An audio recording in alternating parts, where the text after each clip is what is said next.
Hey folks, welcome back to this week's video, and I think we're week 17 of the Elite Golf Blueprint. This week we're going to be talking about wedge game, and we're specifically talking around that 100 yards and in.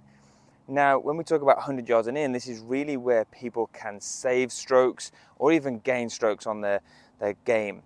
And so what we're talking about here is being able to fundamentally save scores or obviously progress and obviously score better. So let's go ahead and get into the video. Before we do, go ahead and like the video, subscribe to the channel. We appreciate you all here, and we're always looking to bring you better content, more information to be able to help you play your best golf. So let's get into wedge talk, okay? I've got three wedges here. I have a 58, a 54, and a 50. I've had them fitted to myself. I always recommend that you have your wedges fitted. You can have all your clubs fitted and it'd be really beneficial. But I think for wedges, you really want to make sure that you've got the right clubs, especially for feel, but also for being able to consistency of swing, okay? The last thing I would recommend is having clubs that aren't fitted for you and you're trying to feel the weight of a club. It might be too light, it could be too heavy, and you're having to adjust yourself to the club a little bit too much, and it can get a little bit challenging to obviously be consistent with that. So always make sure that the clubs are fitted, and obviously make sure that the technique matches kind of the clubs that you've got as well.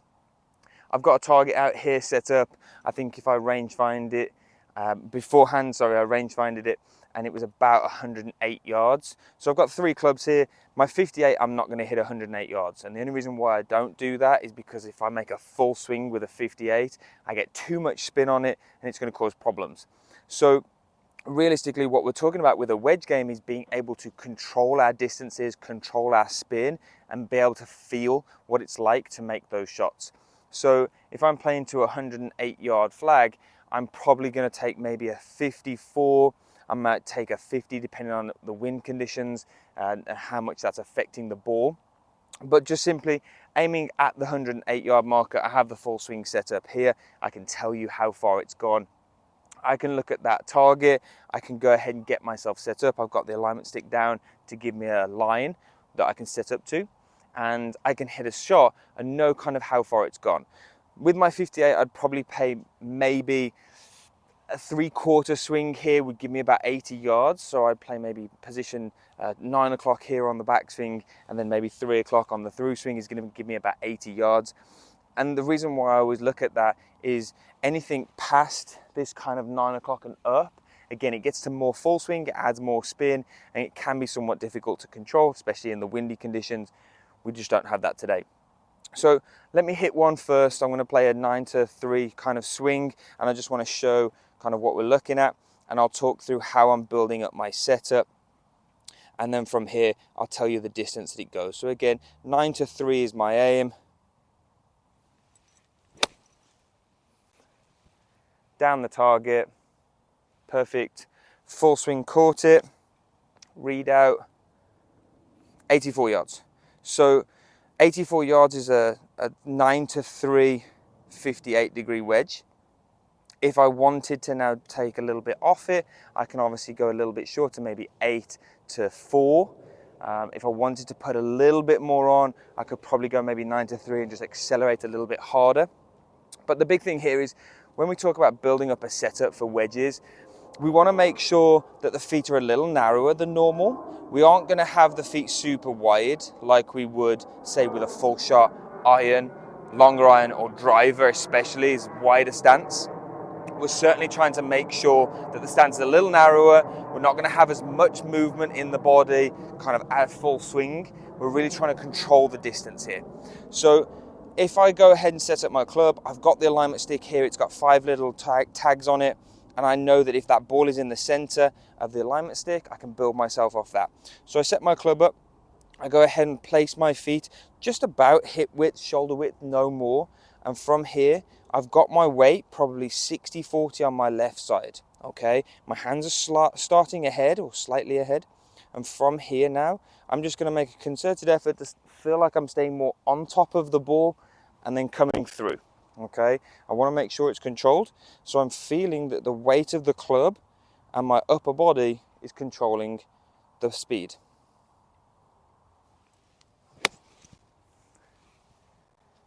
And when I do that, again, comes out, maybe a little bit shorter this time.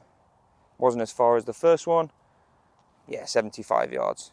So again, a little bit shorter. But again, the big thing here is I'm just looking at being able to set up and control my speed, okay? So with a 58, very similar, just make sure the ball's in the center, get my feet set. I like to have my lead foot flared a little bit. I like to feel like my weight is probably maybe 60-40 on my left side, and it doesn't transfer to my right. I don't like that. I like to keep it a little more over the ball and to the left side. Again, up to 9 o'clock, through to 3, and I can control the speed that way. So one more, again, ball is in the center, weight is on that left side, 9 o'clock to 3 o'clock.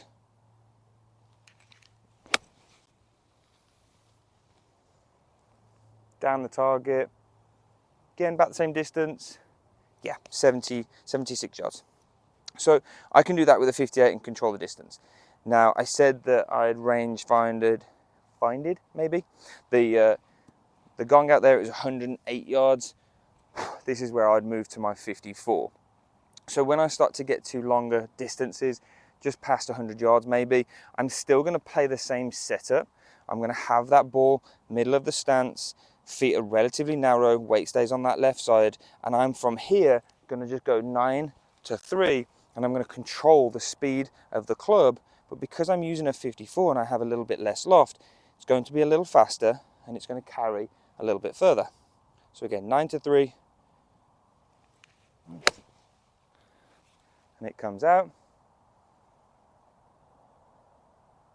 Perfect there. And that one, 107 yards. Perfect distance to be able to just hit that shot. So now I'm moving the ball a little further back because of the divots. I'm going to move my alignment stick back with it because I like to just see, again, fundamentally build out the same stance. So I could, if I wanted to here, be a little more aggressive and hit it a little lower. I could move the ball slightly further back. That's going to change my low point. It's going to be a little more of a descending blow. It's obviously going to force the ball out a little bit lower initially. I'd probably play that if I'm playing in windy conditions to try and take some of the wind out of it. I could try and play it a little bit more up in the stance. The only reason I don't necessarily talk about that a lot is just simply for the fact of a lot of people, if they catch behind it, it's obviously going to lead to miss hits. So we're trying to avoid that as much as possible. Consistency tends to win for me. So in the middle of the stance, get your setup. 54, 9 to 3 is kind of where I'm at. Play that shot. Again, same thing. Very similar to the one before. 106 yards. So I'm just playing this same kind of swing here. Nothing's really changing. I could be a little more aggressive if I wanted to hit one a little further, but I don't really feel like I need to. If I wanted to go a little bit more now, I've got my 50 degree here. I can go 9 to 3, make sure the ball is in the center of the stance, build out my setup, 9 to 3.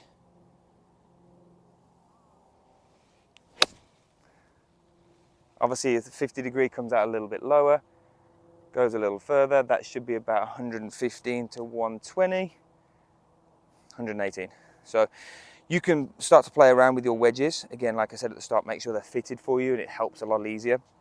I've got the 58, 54, 50, and I know kind of if I hit a full 50, it's about 130 yards. If I start playing 9 to 3, it's technical and I can start to marry what I need to see in terms of controlling the yardages. So I get my setup, weights on that left side, 60, 40, try and feel like it stays there. 9 to 3 swing. It's a little faster that time. It's probably going to go a little further. Yeah, I can see that. And that one's 122. So I've gained 4 yards just by being a little bit quicker. Again, from 9 to 3, you can see I'm just consistent, trying to feel what it's like to hear and then hear. And what that's doing now is that's building a base of like, this is what feels most comfortable. So I can be here now and I can hit some 9 to 3 shots with all 3 clubs, and I know what the distances are. Once I've got that feel down, and this is where I was going to go with this, once you've got this feel down, a couple things that you can do for practice. First one, once you've got your 9 to 3 distances pretty consistent, you can always play around with what 8 and 4 feels like. You can always try a little bit more and see if you can push the yardages a little more without being too erratic and obviously losing too much distance or gaining too much spin. That's obviously going to be a feel thing around the greens. You're going to have to see that. The final thing that you could do is grip down it a little bit. Every kind of inch or half inch that you go down is going to take yardage off. It could be 3 to 5 yards roughly every inch. So you can start playing now around with the grip and the depth of the grip, or kind of choking up on it, choking down on it, it's a debate. But you can change the grip and where you're gripping on the club, and it'll change the distance. That's obviously now going to be where you practice. So the big thing here is I would always recommend about 9 to 3, great place to start to be able to control your wedges. And once you've got that down and you know the distances, you can start to play around with what it's like to be a little bit shorter on your swing, grip down it, and be able to take some yardage off, but control the spin a lot more. The more you can control the spin on these little wedge shots, so anywhere from 80 to 115 yards and in, you're going to start to see that you have a lot more control. You're going to be a lot closer to the pin. You're going to be able to feel confident, which is probably going to allow you to attack the pin a little bit more.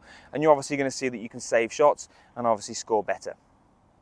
Folks, that's this week's video. I hope you enjoyed that. Go ahead and like the video, subscribe to the channel. Again, we're bringing you content every week. So if there's something that you want to see, go ahead and post it down below and we'll get that video out to you. We are looking at doing some content that's maybe not educational, more entertainment. We're going to be bringing those to you soon. But again, please do go ahead and like the video, subscribe to the channel, and we'll see you all next week for week 18 of the Elite Blueprint.